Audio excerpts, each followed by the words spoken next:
તરીકે જાણીતા આ વૃક્ષના ફળને આપણે બધા શ્રીફળ તરીકે ઓળખીએ છીએ અને આ શ્રીફળનું આપણા શાસ્ત્રમાં વિશેષ મહત્વ છે, કેમ કે બધા શુભ કાર્યની શરૂઆત શ્રીફળથી જ થાય છે. અને આ શ્રીફળ એટલે કે નાળિયેરને વૈજ્ઞાનિક દ્રષ્ટિકોણથી જોવામાં આવે તો તેમાં બહોળા પ્રમાણમાં minerals, vitamin, carbohydrate, dietary fibre જેવા અનેક સ્વાસ્થ્યને લાભદાયી તત્વો આવેલા છે. એટલે જ તો જ્યારે બીમાર પડીએ છીએ ત્યારે ડૉક્ટર સાહેબ કહે છે કે ભાઈ નારિયેળ પાણીનું સેવન કરો, જલ્દી સાજા થઈ જશો. પણ શું તમે ક્યારે વિચાર્યું છે કે આ નારિયેળ આવતા ક્યાંથી હશે અને આ નારિયેળની ખેતી કઈ રીતના કરવામાં આવતી હશે? તો ચાલો આજના વિડીયોમાં આપણે જાણીએ નાળિયેરની ખેતરથી લઈને તમારા ઘર સુધી પહોંચવાની રોચક સફર. વિડીયોમાં આગળ વધતા પહેલાં ગૂગલ પરથી મળેલા થોડાક આંકડા પર પ્રકાશ નાખીએ તો આપણો ભારત દેશ નાળિયેરના ઉત્પાદનમાં વિશ્વમાં 3જા નંબર પર છે. એટલે કે ભારત વિશ્વના નાળિયેરના ઉત્પાદનમાં અંદાજે 21% જેટલો ફાળો આપે છે. મળતા આંકડા પ્રમાણે એક વર્ષમાં લગભગ 14.30 મિલિયન મેટ્રિક ટન જેટલા નાળિયેરનું ઉત્પાદન થાય છે. બીજી રીતે જોઈએ તો 23.80 લાખ હાથીના વજન જેટલા નાળિયેર. અને જો આ નાળિયેરને એકની ઉપર એક રાખી અને સીધી લાઈન બનાવવામાં આવે તો આ નાળિયેર આપણા ચંદ્રયાનની જેમ ચંદ્રના સાઉથ પોલ સુધી પહોંચી જાય.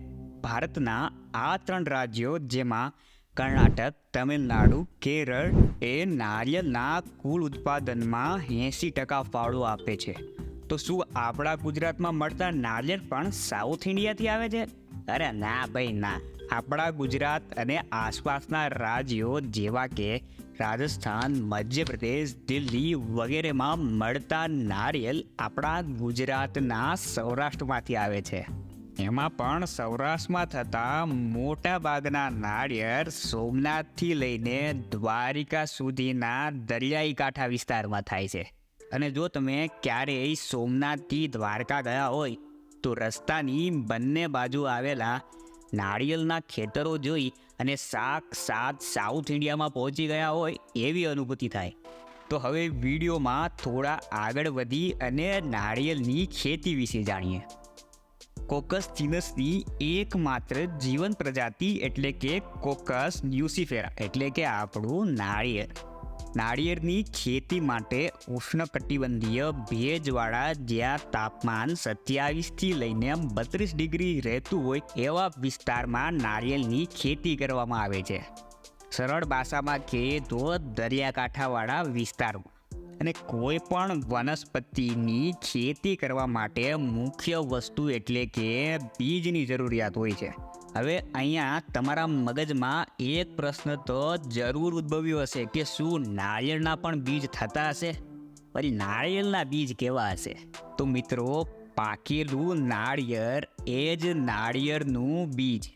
તો આવો જાણીએ નાળિયેરના બીજમાંથી છોડ બનવાની આ રસપ્રદ પ્રક્રિયા.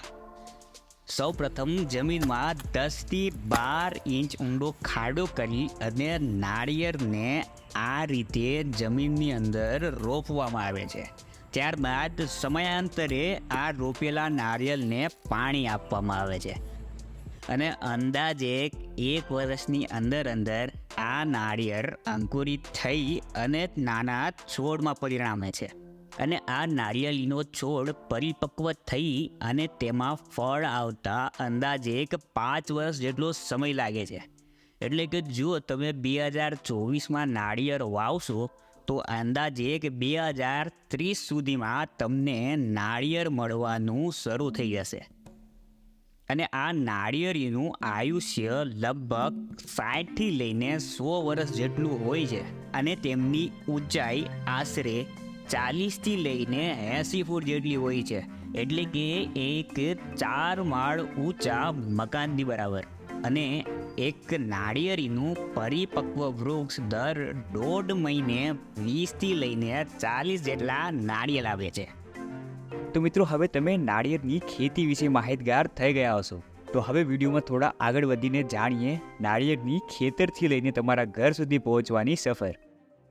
નાળિયેરના ઝાડ પરથી નાળિયેરને તોડવાની પ્રક્રિયા એટલે કે હાર્વેસ્ટિંગ એ ખૂબ જ જોખમભર્યું કામ છે, કેમ કે એટલા ઊંચા વૃક્ષ પર ચડવું એ કંઈ કાચા હૃદયવાળાનું કામ નથી. અહીં તમારા એક ખોટા પગલાંથી ગંભીર ઈજાઓ અથવા અકસ્માત સર્જાઈ શકે છે. અહીંયા પાતળી ડાળીઓ ઉપર સંતુલન રાખવાથી લઈને ધારદાર સાધનને સંભાળવા સુધીના દરેક પગલામાં અત્યંત સાવધાનીની જરૂર હોય છે.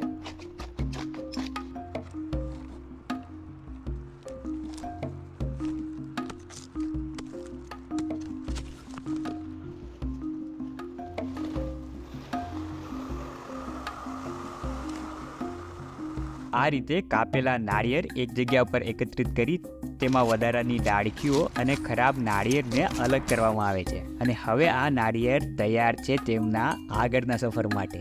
હવે આ તૈયાર થયેલા નાળિયેર અમારી કાઠિયાવાડની ઓડીમાં સફર કરીને પહોંચે છે નજીકના લોકલ માર્કેટમાં. આ લોકલ માર્કેટમાં આસપાસના ખેતરોમાંથી આવેલા નાળિયેર ટ્રક મારફતે નજીકના રાજ્ય, શહેર અને તમારા ઘર સુધી પહોંચાડવામાં આવે છે. તો દર્શક મિત્રો, હવે તમને ખબર પડી ગઈ હશે કે એક નાળિયેર ખેતરથી લઈને તમારા ઘર સુધી કઈ રીતના પહોંચે છે.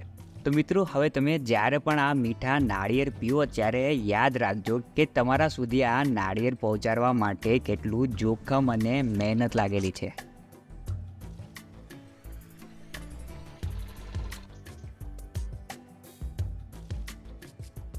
તો બસ મિત્રો, આજનો વિડીયો આપણે અહીંયા પૂર્ણ કરીએ છીએ. જો તમને વિડીયો સારો લાગ્યો હોય તો પ્લીઝ તમારા ફ્રેન્ડ્સ અને ફેમિલી સાથે શેર જરૂર કરજો અને મળીએ નવા વિડીયોમાં. ત્યાં સુધી ગુડ બાય, ટેક કેર, જય માતાજી, હર હર મહાદેવ.